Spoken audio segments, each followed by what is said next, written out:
So into the MiniGP 160/50 class, the last race of the season in these junior categories. Travis Shaw, Frankie Watson and Tyler Humphries ahead of Bradley Curtis, Hudson Cooper and Daniel Stevenson. Tyler Humphries would again decide to play it cool and be absent. Joshua Herring ahead of Arnie Carr and Riley Robinson from Lucas King, Leo Hams and Harry Rafferty. There would be a great final battle, but obviously with the champion not being there, this is the chance for all of those riders who want to finish on a high note to come away with something special. Wingate, Hooper, Bond, Paisley and William Round hoping to do just that.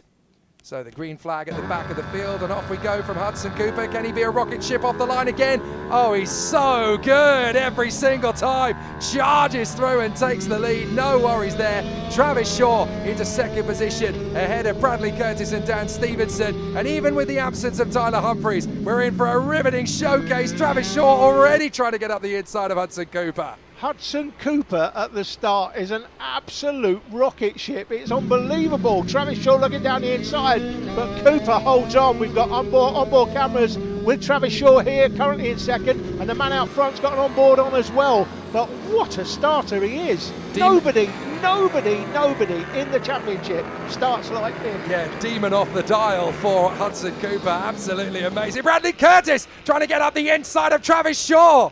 Talk about getting the boxing gloves out early. Excellent work from Bradley Curtis. He couldn't pull off the move, but now Travis Shaw knows that he's not going to be a pushover in this last race of the year, so he's got to get on with the move on Hudson Cooper.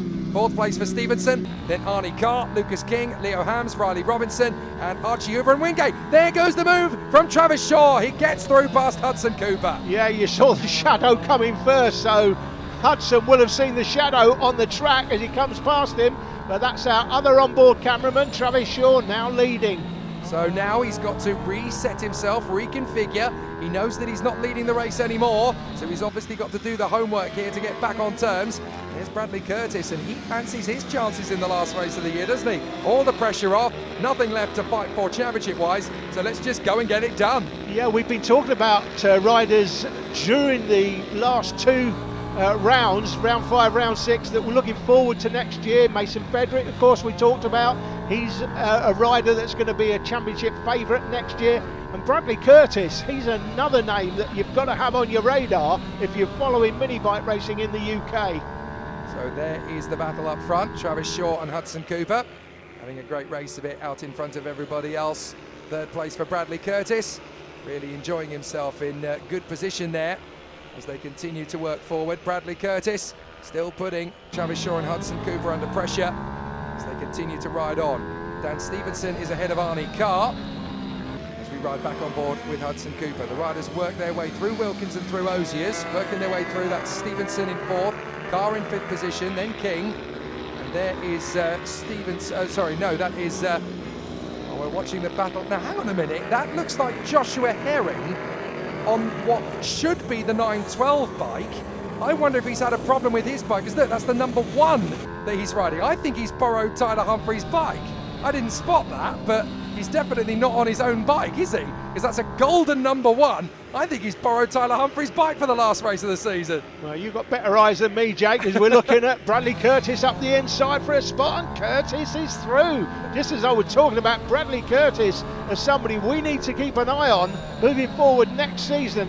He is clearly going to be a player. Yeah, he's definitely got the credentials to be a title contender in 2025. Travis Shaw out in front, Bradley Curtis in second, Hudson Cooper in third, Stevenson fourth. Now, if we can look back, and we might see Joshua Herring on that bike, but I'm fairly sure that's not his bike. I think he's had a problem with his bike. Let's have a look back. Here comes Joshua Herring. There it is, the golden number 1. So that is absolutely Tyler Humphries' bike that he's borrowed for the race. Do you think he nicked it without him looking? Interesting. We know that a lot of that goes on in the mini bikes paddock. There's a lot of camaraderie. Obviously these guys are very competitive, but they are good friends as well, because in two-wheel racing, unlike four, where we see some, I'm not going to say it, but shenanigans, we see some personalities, shall we say. Yeah. In two-wheel racing, the riders know you can't be too antsy, because people can get injured when you crash on two wheels. Yeah, the risk is too high, so you may as well look out for each other, because at the end of the day, these guys just want a great race. They want to stretch it. They're not interested in these enemies, these implacable bitternesses, these just gets in the way of the good racing. That's the problem that these guys want to avoid. They are, however, can I say, still juniors. Oh, that's yeah, all totally. to come. Yeah. That'll come later on. That's true. When they're racing professionally. Yeah, that's true. So Shaw, Curtis and Cooper, then Stevenson. Arnie Carr in 5th position in front of Josh Herring, who has either borrowed or loaned or potentially hoodwinked Tyler Humphrey's bike, depending on which side of the story you're prepared to believe later. But no, it's great to see that if Josh Herring has had a problem, he's at least been able to get into the race. From Tyler Humphrey's point of view, what difference does it make? Because he's already won the championship, doesn't need to race the last race of the year, and if his mate Josh Herring can, well, what a nice gesture.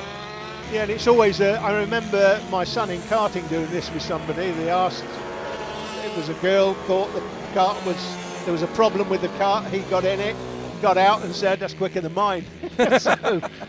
So yeah, it's always good to get on somebody else's machinery to see what you're capable of on machinery that you know, for example, in this case, has won races and won a championship. And from Josh Herring's point of view, of course, it's worth remembering that well, with Josh Herring's bike looks exactly the same as Tyler Humphrey's, so it's not like anyone's going to notice. There goes Bradley Curtis, lapping the traffic. 2nd position, trying to close up on Travis Shaw, but he's pulled well clear now of Hudson Cooper, so he's definitely got the pace in this one. So there is your mixture of traffic jam. Further back, that's the likes of Leo Hams, Isabel Wingate and Harry Rafferty, all having a very good time of it. But there's Travis Shaw in the lead, having a great run there in front of Bradley Curtis, and look back, there is Hudson Cooper. So when they work their way through the traffic, it's all going to be nip and tuck and neat and tidy. But this is a great, oh, somebody's off in the background. So who's that going off? I wonder if that's Riley Paisley, just pulling off the racetrack there on the grass. So that could be game over for Riley, sadly. Again, as we mentioned before, you know, you can't just hide behind the closed doors of the club races and develop your skills. If you want to ride these bikes and you want to be a great racer, you've got to go straight in at British Championship level and hope it sticks. Yeah, exactly. There's very few. These are karting circuits we're on here today. We have been to Pembury this year, big circuit, where you get motorcycle days and motorcycle practice days. But there's very few practice days at karting circuits, especially places like this. I mean, Wilton Mill's super busy circuit for corporate events and British Championship karting events and other karting championships as well. We do the UK Kart Series here, but so there's very few days where you can even get out and practice on a bike on karting circuits, and there's just no club championship racing.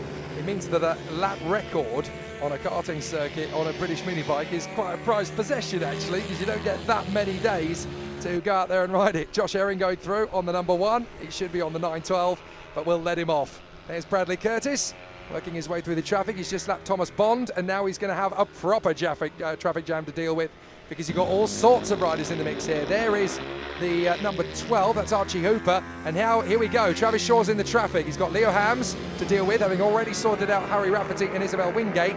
It's not going to be long before it's Bradley Curtis's turn. This is the real skill of riding in the British mini bikes, of course. How you go through the traffic is the difference between a great rider and a world-class rider. Yeah, exactly. It's a real part of the tradecraft, isn't it, as you would call it if you're in the CIA, racecraft as we call it. We're into the last lap. We're on board here with Hudson Cooper, going into the last lap for Cooper, and he gets past comfortably onto the last tour at Wilton Mill for the last time this season. Yeah, he was just lapping Thomas Bond there, I think, and having no problems to do so. Well, what can you say? It's been one heck of a season in the British Minibikes Championship, the road to MotoGP. I think 2024 really has given us a proper peak in the arc of the development of these riders. I can't wait for 2025. Every year it just keeps getting bigger and better. The racing gets more and more addictive, and we've had so many classics this year. Now we're going to get to see Travis Shaw bring it home for the last lap of the last race of this 2024 season in the junior categories. The British mini bikes, of course, will take the pit bikes and a couple of the other categories to Red Lodge for the GP plate. But Travis Shaw ends the MiniGP 160-50 campaign as the winner. Bradley Curtis in a stunning second place. Hudson Cooper frustrated down in third. So behind our top three men, Shaw, Curtis and Cooper, Dan Stevenson coming home in 4th place ahead of the hard-charging Arnie Carr. Josh Herring in 6th position on Tyler Humphrey's bike. Lucas King, Riley Robinson, Archie Hooper and Leo Hams just pipping Isabel Wingate for the final place in the top 10. Championship-wise, it's been Tyler Humphrey's one-way traffic, but Arnie Carr edges out Travis Shaw for 2nd by just 3 points. So that's it for the junior classes in the Road to MotoGP 2024. Great action, but the British Minibikes paddock will be back at Red Lodge later this season when the GP plate will give us more great entertainment in October. We'll see you then, but from Jake Sanson and Alan Tadei here at Wilton Mill, what an epic year it's been on the road to MotoGP.